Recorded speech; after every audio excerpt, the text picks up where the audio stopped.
Hola, com va? En el vídeo d'avui parlarem d'uns trucs per saber quan hem d'usar les vocals obertes en valencià, la E i la O, i quan hem d'usar-les tancades. Comencem! El primer que hem de dir és que no existeix una regla senzilla que puguem utilitzar en la majoria de casos. L'Acadèmia Valenciana de la Llengua ens presenta uns contextos per a guiar-nos.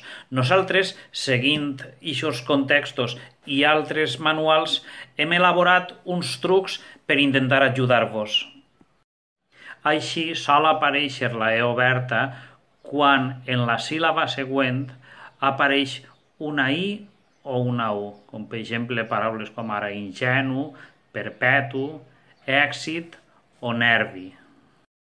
També quan la E va seguida de la consonant R o la consonant L, cert, vers, conversa, mel, pèl, etc.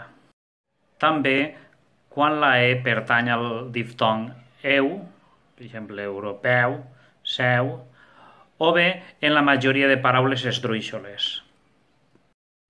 I per fi, el darrer dels casos, el darrer dels trucs que segur que farà protestar els meus companys professors, és que sovint, quan en castellà ha donat el diftong IE, en valencià ha fet generar ixa vocal oberta. Per exemple, terra o set, tierra, siete en castellà. Passem ara als casos en què apareix una O oberta. Si abans hem vist per la E que apareixia seguida de síl·labes amb I o amb U, passa el mateix amb la O. Paraules com ara elogi, mòdul, alcoi, també presenten ixa O oberta per la presència d'una síl·laba després amb I o amb U.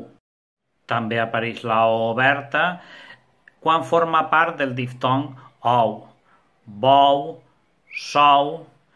Un altre dels casos és en les paraules, la majoria de paraules esdrúixoles, per exemple, òrbita.